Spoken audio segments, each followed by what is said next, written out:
Hello दोस्तों, नमस्कार। कैसे हैं आप लोग दोस्तों? उम्मीद है कि बहुत ही अच्छे होंगे। दोस्तों आज का जो सेशन रहने वाला है ना, वो बीपीएससी जिस पैटर्न पे पूछता है हिंदी, यानी कि जो लैंग्वेज पेपर जिस पैटर्न पे पूछता है दोस्तों, सेम पैटर्न पे आपको आज मिलने वाला है हिंदी का प्रश्न, जो कि काफ़ी इम्पोर्टेंट है दोस्तों। हिंदी इस लिहाज से क्योंकि अगर आप अपने पेपर में अगर बहुत अच्छे मार्क्स अगर कर भी लेते हैं, लेकिन अगर क्वालिफाइंग पेपर में आप अगर क्वालिफाई नहीं होते हैं लैंग्वेज पेपर में, तो दोस्तों रिजल्ट जो है वो रोक दिया जाता है। तो दोस्तों इस दृष्टिकोण से आपको ये जो है क्वालिफाइंग पेपर पूरा बहुत अच्छे तरह से देखना है अंत तक, किस पैटर्न का प्रश्न पूछा जाता है, कैसा प्रश्न रहता है। तो दोस्तों वही सब प्रश्न यहाँ पे शामिल किए हैं। तो चलिए हम लोग फटाफट रिवीजन करेंगे, लेकिन उससे पहले दोस्तों छोटी सी आपसे बस वही रिक्वेस्ट है कि दोस्तों आप मुझे प्यार दीजिए, क्योंकि मैं आपके लिए समय देकर सेशन दे रहा हूँ। तो दोस्तों बदले में मुझे आपका बस भाई के लिए प्यार भी चाहिए। तो दोस्तों कुछ नहीं, बस वीडियो को लाइक करके, और दोस्तों चैनल को सब्सक्राइब नहीं किया तो सब्सक्राइब कर लीजिएगा और नोटिफिकेशन भी ऑल पे सेट कर लीजिएगा, ठीक है? क्योंकि आने वाला जो भी सेशन होगा दोस्तों, वो आपके पास सबसे पहले पहुँच जाएगा, ठीक है? तो पहला हमारा प्रश्न है, निम्नलिखित में से कौन सा शब्द अवयव नहीं है? दोस्तों नहीं के बारे में पूछा जा रहा है कि कौन सा शब्द जो है अवयव नहीं है। सबसे पहले हम बात कर लेते हैं दोस्तों अवयव का। अवयव देखिए क्या होता है कि अवयव जो है, शब्द जो है ये हर परिस्थिति में अपने क्या होते हैं, मूल रूप में रहते हैं। परिस्थिति कैसा भी हो, ये बदलते नहीं हैं। अभी तो अभी, ठीक है? आम तो आम, यानी कि आम बोलचाल, ये फल वाली आम की बात नहीं हो रही है भाई, ठीक है? याद रखना है, ये फल वाली आम की बात नहीं हो रही है। जैसे ये क्या बोला गया कि कभी नहीं बदलते हैं, किसी भी परिस्थिति में नहीं बदलते हैं। वो क्या होते हैं? मूल रूप में रहते हैं, वो अवयव होते हैं। जैसे अभी, ये कभी नहीं बदलेंगे, कभी किसी भी परिस्थिति में नहीं बदलते हैं। अभी कहना है तो अभी ही कहेंगे, आम कहना है तो आम ही कहेंगे, ठीक है? तो ये आपके अवयव हो गए। लेकिन प्रश्न हमारा कौन नहीं है, तो जवाब इसका क्या हो जाएगा? लीची, ठीक है? ये फल है दोस्तों, ये आम बोलचाल की भाषा है, आम बोलचाल। ये फल वाला नहीं, ये बोलचाल वाली आम है, ठीक है? चलिए आगे देख लेते हैं। अगला प्रश्न है हमारा दूसरा नंबर का, निम्नलिखित में से किसका उच्चारण ओष्ठ के द्वारा होता है या फिर ओष्ठ से होता है? देखिए ओष्ठ से कहने का मतलब दोस्तों कि कौन सा शब्द है जो कि जिसे हम बोलते हैं तो होठ के द्वारा आवाज़ निकलता है। तो होठ के द्वारा जो आवाज़ निकलता है वो कौन सा हो जाएगा? जैसे उच्चारण करके देखते हैं, प फ, तो ये बिल्कुल जो है ये ओष्ठ से निकल रहा है। लेकिन त जो है दंत है, दांत से जब बोलिए आप त थ, तो ये दंत है। द ध, ये सब क्या है? ये सब दंत है। लेकिन यहाँ हमारा उच्चारण ओष्ठ का पूछ रहा है, तो प और फ ऑप्शन नंबर ए हमारा सही जवाब हो जाएगा। चलिए तीसरा नंबर प्रश्न है हमारा, निम्नलिखित में मठ का पर्यायवाची शब्द कौन है? देखिए मठ, मठ क्या होता है? मठ का पर्यायवाची शब्द, तो इसमें अगर हम बात कर ले मठ के लिए, तो ये विहार और कुटी, ये दोनों जो हैं इसमें मठ के पर्यायवाची शब्द हैं। मठ में क्या होता है? महंत रहते हैं ना, तो महंत रहते हैं। ये विहार, विहार भी सेम उसी, यानी कि पर्यायवाची क्या होता है कि जिसका जो है उच्चारण होता है ना, तो उसका जो अर्थ जो निकले वो समान, यानी कि ये पर्यायवाची जो है आपको बताना है। मठ के ही जो अर्थ निकलता है, जो मठ का अर्थ होता है, वही विहार का भी अर्थ होता है और कुटी का भी अर्थ होता है। तो कौन है? ए और बी हमारा जवाब क्या हो जाएगा? ऑप्शन नंबर डी, ए उपयुक्त में एक से अधिक। चलिए आगे देख लेते हैं। तीसरा नंबर प्रश्न है, महेंद्र में कौन सा स्वर संधि है? देखिए महेंद्र की बात हो रही है, महेंद्र में कौन सा स्वर संधि है? तो देखिए इसमें अगर बात करें तो महेंद्र में क्या हो जाता है? महेंद्र में गुण स्वर संधि हो जाएंगे। कौन से? ऑप्शन नंबर ए, गुण स्वर संधि। देखिए गुण संधि में क्या होता है? अ या आ, कौन सा? अ या आ, ये आपके जो हो हैं, अ या आ के बाद अगर ई आ जाए, छोटी ई या बड़ी ई, अगर ये आ जाए तो दोनों मिलाकर क्या हो जाते हैं? ए हो जाते हैं। दोनों मिलाकर ए हो जाते हैं, तो यही आपके गुण स्वर संधि हो जाता है। ये अगर देखिए महेंद्र, तो महेंद्र, म तो आ रहा है, और हे तो क्या आया? ए, तो ई मिलाकर ये आपका ए हो गया, तो गुण स्वर संधि, ठीक है? महेंद्र, महेंद्र। चलिए 5वां नंबर प्रश्न है, निम्नलिखित शब्दों में शुद्ध शब्द चुनें। देखिए शुद्ध शब्द चुनना है। शुद्ध कौन है? देखिए शुद्ध जो हमारा हो जाएगा, कैसे हम लिखते हैं? गायक का ये स्त्रीलिंग होता है गायिका, ठीक है, गायिका। तो ये गायिका जो हमारा शुद्ध है, और ये गायकी ये नहीं, और ये भी नहीं, गायकी गायकी, तो ये नहीं, आपका गायिका जो है यहाँ पे शुद्ध शब्द है। तो ये ऐसे प्रश्नों को ऐसे ही देखना है, कौन सा जो शुद्ध होगा उसे ही आपको लिखना है। चलिए आगे देख लेते हैं, निम्नलिखित में कौन सा द्रव्यवाचक संज्ञा है। देखिए यहाँ पे ध्यान से देखिएगा, द्रव्यवाचक। आप सोचेंगे गुच्छा, किसी भी चीज़ की गुच्छा, अंगूर की गुच्छा हो, या फिर लीची के गुच्छे हों, या फिर आपके कोई भी चीज़ के गुच्छे हों। फिर यहाँ पे है लोहा और चांदी। यहाँ गौर से देखिए कि द्रव्यवाचक संज्ञा किसको कहते हैं। द्रव्यवाचक संज्ञा वो है जिसको कि क्या करते हैं, नापा या तौला जाए, ठीक है। तो हम गुच्छा को क्या करेंगे, गुच्छा को नापेंगे तौलेंगे। लोहा को क्या करेंगे, नापेंगे तौलेंगे। और चांदी को नापेंगे तौलेंगे। हमारा जवाब क्या हो जाएगा, द्रव्यवाचक संज्ञा। यहाँ जवाब जो हमारा रहने वाला है वो क्या होगा, ऑप्शन नंबर डी, उपयुक्त में एक से अधिक हमारा आंसर हो जाएगा। चलिए 7वें नंबर प्रश्न की हम बात कर ले, निम्नलिखित में से कौन अनिश्चयवाचक सर्वनाम है।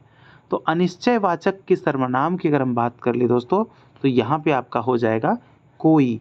ऑप्शन नंबर ए इसका जवाब रहने वाला है, कोई, ठीक है, कोई। देखिए होता क्या है ये, कि जिस सर्वनाम में किसी निश्चित वस्तु का जो है बोध नहीं हो, तो उसे क्या कहते हैं, उसे अनिश्चयवाचक सर्वनाम कहा जाता है या कहते हैं। तो निश्चित बोध नहीं होता, यानी कोई हो सकता है, कोई भी होगा। कौन जा रहा था, कोई होगा, ठीक है। तो ये इस तरह से निश्चित नहीं होता है, इसलिए अनिश्चयवाचक सर्वनाम हमारा कोई हो गया। चलिए 8वां नंबर प्रश्न है, निम्नलिखित में से कौन संख्यावाची विशेषण है। देखिए संख्यावाची, आप यहाँ पे जैसे ही देखेंगे आपको पता चल जाएगा संख्या।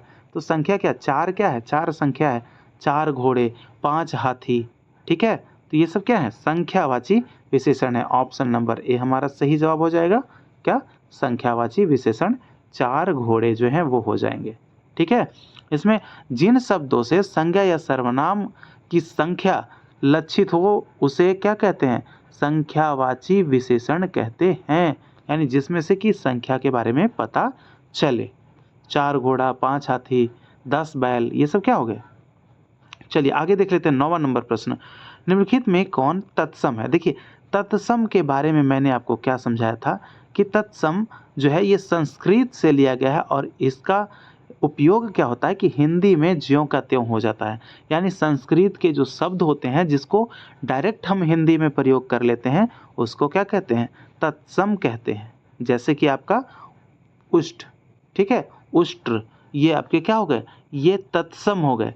लेकिन ऊट क्या है, ऊट कौन सा भाषा है, ये तद्भव, ठीक है, ये क्या हो जाता है, तद्भव, ये आपका तद्भव। और उष्ट क्या हो गया, तत्सम, याद रखना है, तत्सम, जो कि डायरेक्ट जो है संस्कृत वाला शब्द को हिंदी में यूज करते हैं तो वो क्या हो जाता है, तत्सम हो जाता है।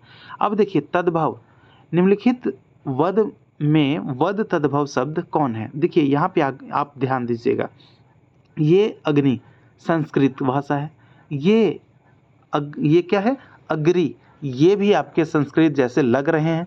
लेकिन हम यहाँ पे क्या देख रहे हैं, हमें जब सिंपल यहाँ पे मिल रहा है कौन सा, तत्भव, तद्भव, जो कि आपके हिंदी वर्ड में हिंदी होते हैं, तो वो क्या कहा जाता है उसे, यहाँ पे आग हो गया। हमारा ऑप्शन नंबर ए जो है वो सही जवाब हो जाएगा, आग। ऐसे शब्द जो संस्कृत तथा प्राकृतिक से विकृत होकर आए हों, ठीक है, वही तद्भव कहलाता है। यानी संस्कृत तथा प्राकृतिक से विकृत होकर जो बने हों, जो आए हों, उसे ही तद्भव कहते हैं। तो ये आग हो गया आपका, क्या हो जाएगा, तद्भव। चलिए 11 नंबर प्रश्न देख लेते हैं, निम्नलिखित में कौन सा देशज शब्द है।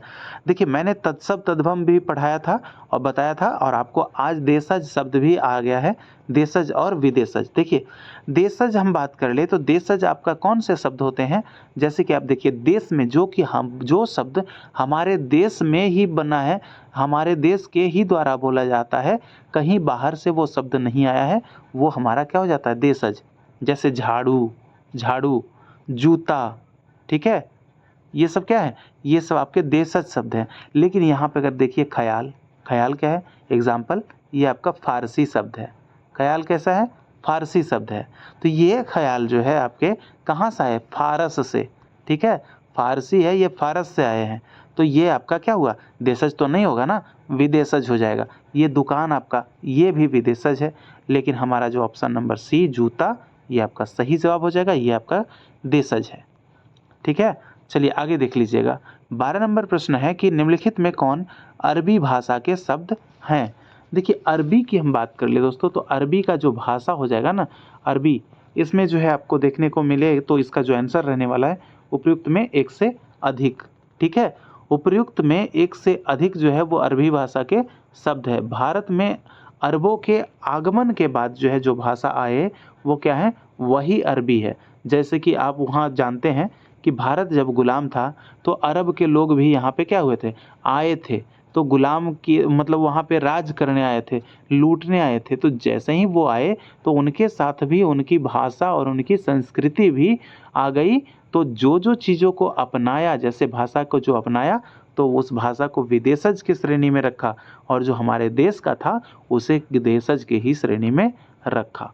तो अरबी भाषा के शब्द कौन है? उपयुक्त में एक से अधिक, अफायब, अक्ल, खाल, ये सब क्या है? ये सब अरबी भाषा के शब्द हैं। चलिए 13 नंबर प्रश्न देख लेते हैं। निम्नलिखित में से कौन अंग्रेजी शब्द हैं? देखिए अंग्रेजी की हम बात करें तो अंग्रेजी यहाँ पे हो जाएगा आपके जो डॉक्टर है, डॉक्टर अंग्रेजी भाषा का शब्द है, ठीक है। ये आपका इंजन अंग्रेजी भाषा का शब्द नहीं है, ये नहीं है। ये आपके डॉक्टर जो है यहाँ पे लालटेन भी नहीं है।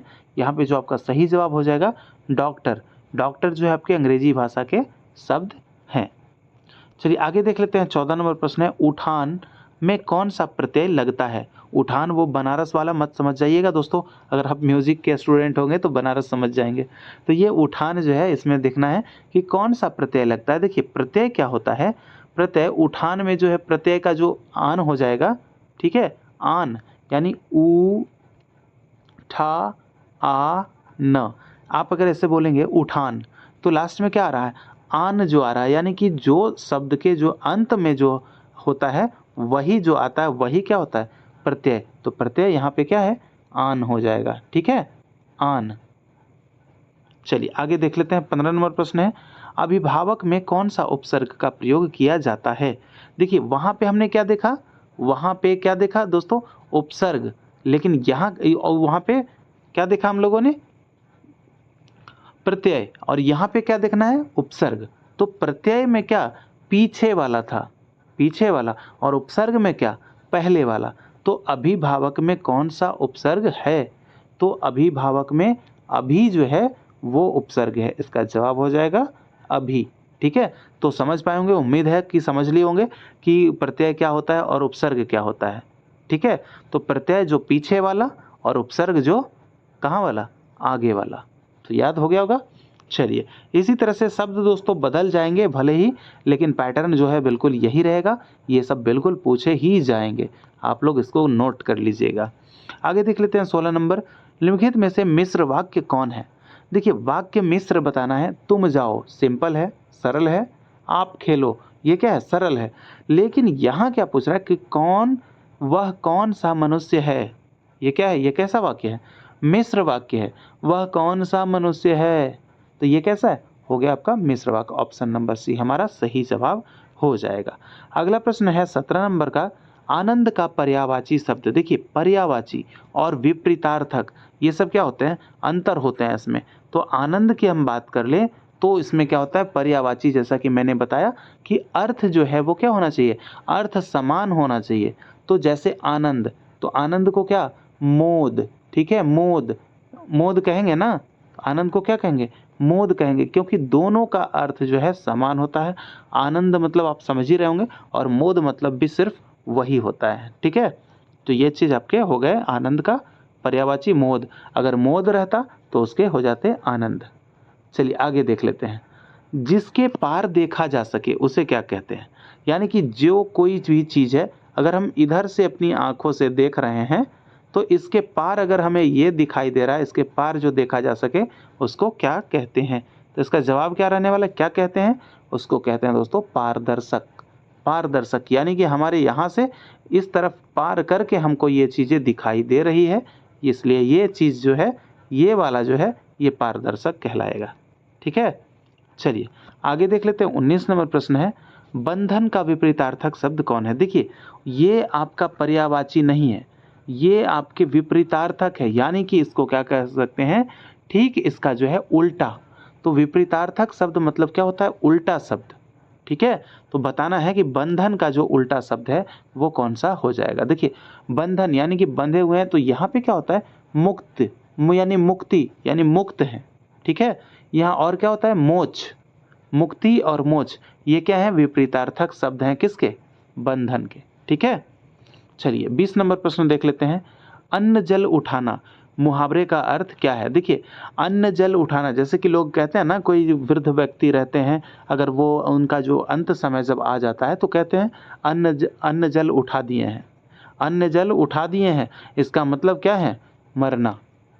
ठीक है, अन्न जल उठाना मुहावरे का अर्थ होता है मरना।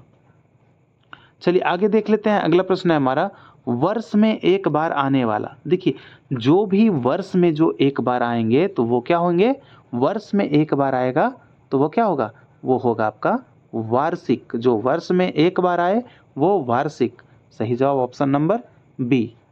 चलिए आगे देख लीजिए। 22 नंबर प्रश्न हमारा है, आस्तीन का सांप मुहावरे का अर्थ क्या है? आस्तीन का सांप मुहावरे का अर्थ होता है यानी कि कपटी मित्र। ठीक है, क्या नहीं कहते हैं आस्तीन का सांप है, यानी कि मित्र को आप लाख भला कर रहे हो, लेकिन वो क्या कर रहा है? आपके साथ अंदर ही अंदर कपट कर रहा है। तो वही होता है, यानी आप जिसको रखो संजोग कर सजोए हुए और वही आपकी कद्र न करे, वही आस्तीन का सांप, यानी कि कपटी मित्र छल करता है भाई, तो वही होता है कपटी मित्र, आस्तीन का सांप मुहावरे का अर्थ। ठीक है, तो ये थे आपके दोस्तों इस तरह से 22 प्रश्न, और बाकी जो 8 नंबर के जो पूछे जाते हैं इसमें अंग्रेजी पूछा जाता है। ठीक है, तो ये सेशन मैंने आपके लिए छोड़ दिया है, और बाकी हिंदी का सेशन जो है रेगुलर करवा ही रहे हैं। और जीके जीएस भी नहीं देखे हैं तो जाके प्लेलिस्ट में चेक कीजिए, जीके जीएस को भी आप लोग देखिए, क्योंकि वहाँ से जो है भर भर के प्रश्न पूछे जाएंगे। जो इम्पोर्टेंट था उसको मैंने ला दिया है, कम से कम तो दोस्तों जो मैंने बताया है भारतीय राष्ट्रीय आंदोलन से और 1857 की क्रांति से 4-5 प्रश्न तो वहाँ से पक्का ही रहेंगे, तो आप लोग जाके उसको पूरा क्लियर कर ही लीजिए। ठीक है, और म्यूज़िक का सेशन तो चल ही रहा है और आप लोग उसे भी देखते रहिए। ठीक है, तो मिलेंगे आप सब लोगों से अगले सेशन में, जब तक के लिए इजाज़त चाहते हैं। जय हिंद, जय भारत।